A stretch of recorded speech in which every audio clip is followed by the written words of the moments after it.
Hello दोस्तों, स्वागत है आपका आपके अपने चैनल टीम शिक्षा में। मैं आपका मित्र आपका हार्दिक अभिनंदन करता हूं। तो दोस्तों, इसके पहले मैं फिजिक्स की और भी श्रृंखला करवा चुका हूं और आज मैं फिजिक्स पार्ट 12 करवाने जा रहा हूं। तो अगर आप लोगों ने प्रीवियस क्वेश्चंस को नहीं देखा है तो डिस्क्रिप्शन में मैंने लिंक दे दिया है, आप चाहें तो जाके देख सकते हैं। तो चलिए आज का सेशन हम प्रारंभ करते हैं। बैरोग्राफ का आविष्कार किसके द्वारा किया गया था? देखिए, ये जो बैरोग्राफ है, बैरोग्राफ का मतलब होता है बैरोमीटर। ये होता है बैरोमीटर। इसका काम क्या होता है? ये वायुदाब को मापने का काम करता है। वायुदाब को मापता है।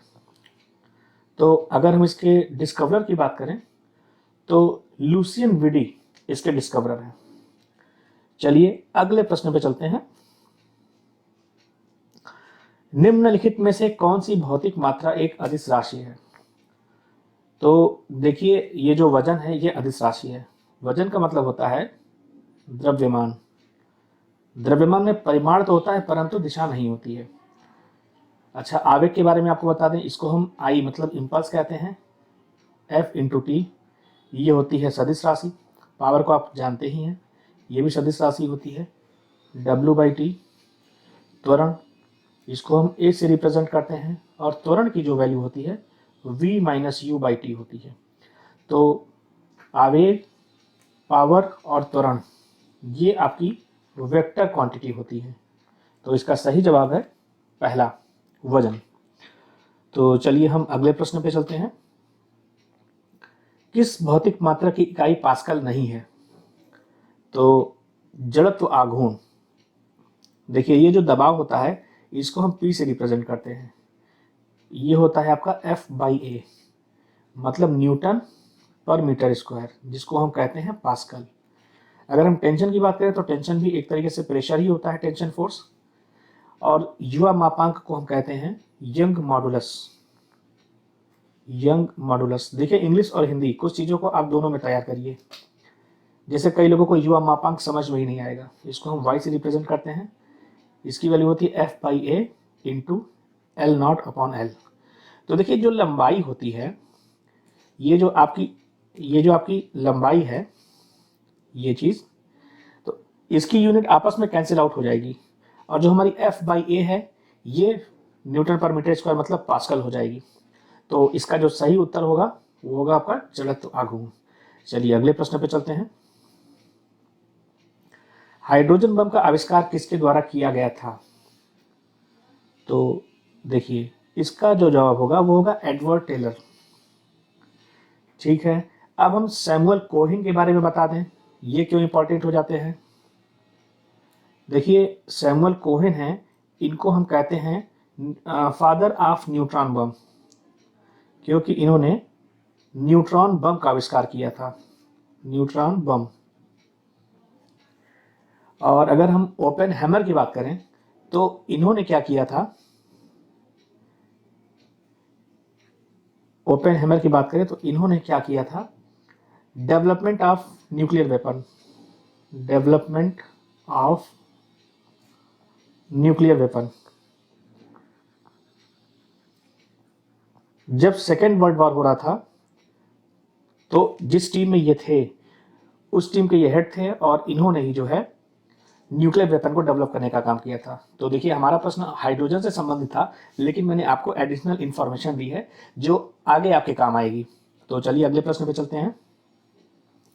बारिश की बूंदें गोलाकार होती हैं क्योंकि?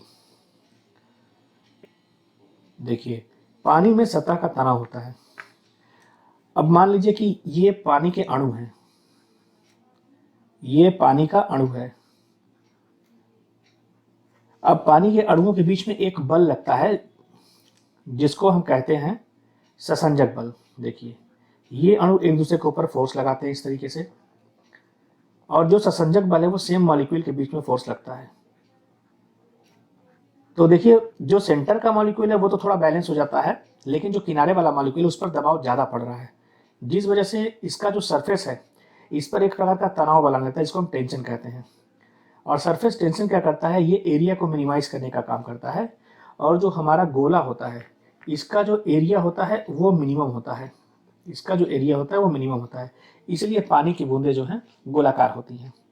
तो आइए अगले प्रश्न पे चलते हैं। हीरा मुख्य रूप से बिजली का संचालन नहीं करता है, क्योंकि देखिए ये जो हीरा होता है इसमें जो कार्बन का परमाणु होता है वो 4 हाइड्रोजन परमाणु के जरिए कोवैलेंट बॉन्ड से जुड़ा रहता है। तो इसमें प्रॉब्लम क्या होती है कि इसमें इसके पास कोई फ्री इलेक्ट्रॉन नहीं होता है, नो फ्री इलेक्ट्रॉन। और जब हमारे पास फ्री इलेक्ट्रॉन नहीं होगा तो विद्युत धारा प्रवाहित नहीं होगी, इसलिए इसका सही जवाब है कोई मुक्त इलेक्ट्रॉन मौजूद नहीं है। अगले प्रश्न पे चलते हैं। अंतरिक्ष जहाजों में पृथ्वी की परिक्रमा करते समय भारहीनता का अनुभव क्यों होता है? क्योंकि इसमें जीरो ग्रेविटी होती है और हमको पता है W = m/g होता है, और अगर g ही जीरो हो जाएगा तो हमें अपना जो वेट है वो क्या लगेगा, वेटलेस लगेगा, भारहीनता की हमको जरूरत लगेगी, भारहीनता का अनुभव होगा। तो आइए अगले प्रश्न पे चलते हैं। इलेक्ट्रोस्कोप द्वारा आविष्कार किया गया था। तो देखिए इलेक्ट्रोस्कोप का आविष्कार जिसने किया था वो है विलियम गिलबर्ट। और अल्फ्रेड नोबेल के बारे में आप जानते हैं, इन्होंने डायनामाइट का आविष्कार किया था, डायनामाइट का आविष्कार किया था और इनके नाम पे नोबेल प्राइज दिया जाता है।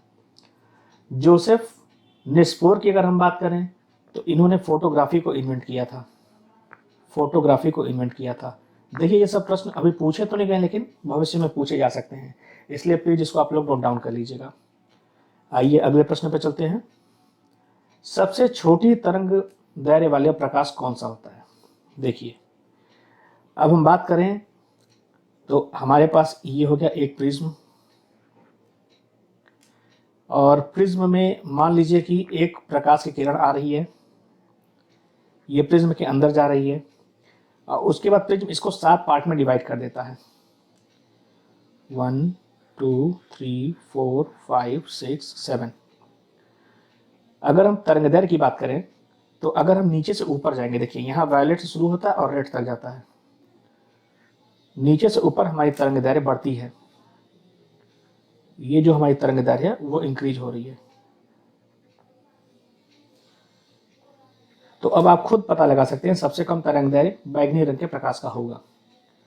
तो चलिए अगले प्रश्न पे चलते हैं। इसमें पूछा है 0 केल्विन किसके बराबर है? देखिए आपको पता है कि केल्विन और सेंटीग्रेड में ये रिलेशन होता है, K = C + 273। अब K की वैल्यू 0 है तो C + 273, तो जो आपके C की वैल्यू आएगी वो आ जाएगी -273 डिग्री सेंटीग्रेड। तो आपका सही उत्तर हो जाएगा -273 डिग्री सेंटीग्रेड। तो अगले प्रश्न पे चलते हैं। रक्तचाप को मेजर करने के लिए कौन से उपकरण का प्रयोग करते हैं? हम प्रयोग करते हैं स्फिग्मोमैनोमीटर। देखिए जो हेमोसाइटोमीटर है ये ब्लड सेल को काउंट करता है, रक्त कोशिका को काउंट करता है। बैरोमीटर की बात करें तो ये वायुदाब को मापने का काम करता है। स्पाइरोमीटर की बात करें तो ये लंग्स में वॉल्यूम ऑफ एयर को मापता है। वॉल्यूम ऑफ एयर मतलब कितनी हवा हमारे फेफड़े में आ रही है और कितनी हवा हमारे फेफड़े से बाहर जा रही है। तो चलिए अगले प्रश्न पे चलते हैं। ट्रांसफार्मर निम्नलिखित में से छोड़कर सभी कर सकते हैं। देखिए जब भी ट्रांसफार्मर की बात होती है तो एसी वोल्टेज और एसी करंट पे काम करता है, पावर पे काम नहीं करता है। तो इसका सही उत्तर हो जाएगा स्टेप अप एसी पावर। देखिए आप लोग एक चीज बहुत ध्यान से देखिएगा, लिखा है कि निम्नलिखित को छोड़कर, इसलिए प्रश्नों को ध्यान से पढ़ा करिए। मतलब इसमें से हमको उसका उत्तर देना है जो नहीं कर सकता है। तो हम पावर के बारे में डिस्कस किए। चलिए अगले प्रश्न पे चलते हैं। निम्नलिखित में से कौन सी ऊर्जा किसी वस्तु की ऊंचाई के साथ बदलती है? देखिए स्थितिज ऊर्जा का जो फार्मूला होता है वो होता है हमारा mgh। h जो होती है ये होती है ऊंचाई। तो अब आपको पता चली गया होगा ऊंचाई के साथ इसमें ऊर्जा बदलेगी, तो स्थितिज ऊर्जा। तो अगले प्रश्न पे चलते हैं। आयाम में वृद्धि की घटना जब ड्राइविंग बल दोलन बल की प्राकृतिक आवृत्ति के करीब होता है। देखिए उस कंडीशन में हमारा अनुनाद होता है, रेजोनेंस।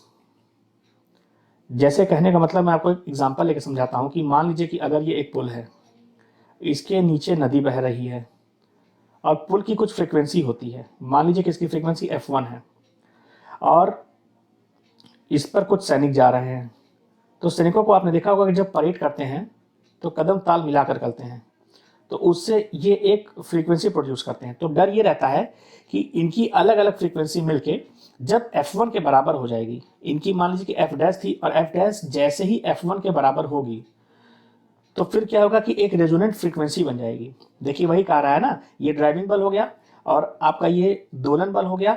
इन दोनों की फ्रीक्वेंसी जैसे ही इक्वल हुई वैसे ही हमारी रेजोनेंस फ्रीक्वेंसी F2 प्रोड्यूस हो जाएगी और यह इतनी ज़्यादा पावरफुल होती है कि हमारे पुल को तोड़ देगी और पुल हमारा गिर जाएगा। इसी परिघटना को हम रेजोनेंस फ्रीक्वेंसी कहते हैं। चलिए अगले प्रश्न पे चलते हैं। तो अगर हम अपने माइंड की बात करें तो सिग्नल्स को विद्युत आवेग के रूप में भेजता है। कैसे भेजता है? न्यूरॉन्स के जरिए भेजता है।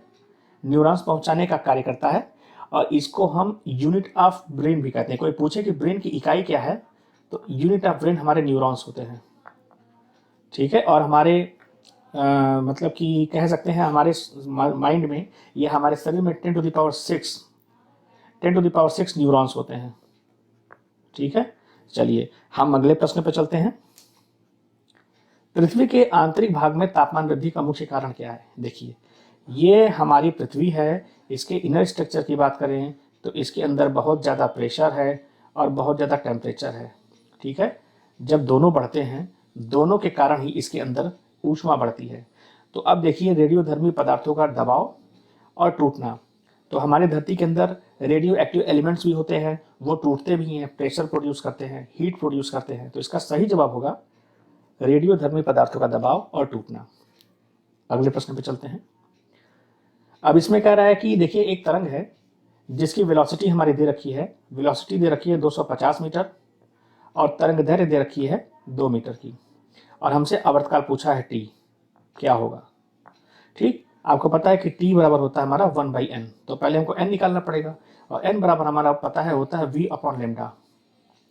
तो जब हम n निकालेंगे तो हो जाएगा 250/2, ये आपका आ जाएगा 125। ठीक, तो अब हम अगर t की वैल्यू निकालेंगे तो 1/125 को जब आप सॉल्व करेंगे तो आ जाएगा 0.008, यानी कि आपका ऑप्शन भी सही है। हम अगले प्रश्न पे चलते हैं। शरीर के किस गति में उसका वेग समय के साथ बदलता है? तो इसका हो जाएगा नॉन यूनिफॉर्म स्पीड, मतलब असमान गति। अगले प्रश्न पे चलते हैं। निम्नलिखित में से विद्युत का सबसे अच्छा सुचालक कौन सा है? देखिए इसमें चांदी हो जाएगा। क्रोनोलॉजी देखिए, सबसे ज़्यादा होता है चांदी, चांदी के बाद होता है कॉपर, कॉपर के बाद होता है आपका एल्यूमिनियम और एल्यूमिनियम के बाद आपका होता है लोहा। तो ये क्रोनोलॉजी होती है। चलिए अगले प्रश्न पे चलते हैं। महासागर की गहराई मापने के लिए किस उपकरण का प्रयोग किया जाता है? देखिए फैथोमीटर का प्रयोग किया जाता है। नैनोमीटर क्या है? नैनोमीटर दूरी की इकाई है जिसकी वैल्यू 10⁻⁹ मीटर होती है। लेक्सोमीटर क्या करता है? ये इंटेंसिटी ऑफ लाइट को मेजर करता है, प्रकाश की तीव्रता को मापने का काम करता है। और जो हाइड्रोमीटर है ये द्रवों के घनत्व को नापता है, द्रवों के सापेक्षित घनत्व को नापता है, सापेक्षित घनत्व को मापने का काम करता है। तो दोस्तों ये था हमारा आज का प्रश्न। उम्मीद करता हूँ आपको आज का प्रश्न करने में मज़ा आया होगा। तो अगर आपको मज़ा आया और हमारा वीडियो अच्छा लगा तो प्लीज़ इसको आप सब्सक्राइब करें, लाइक करें और शेयर करें। Thank you friends.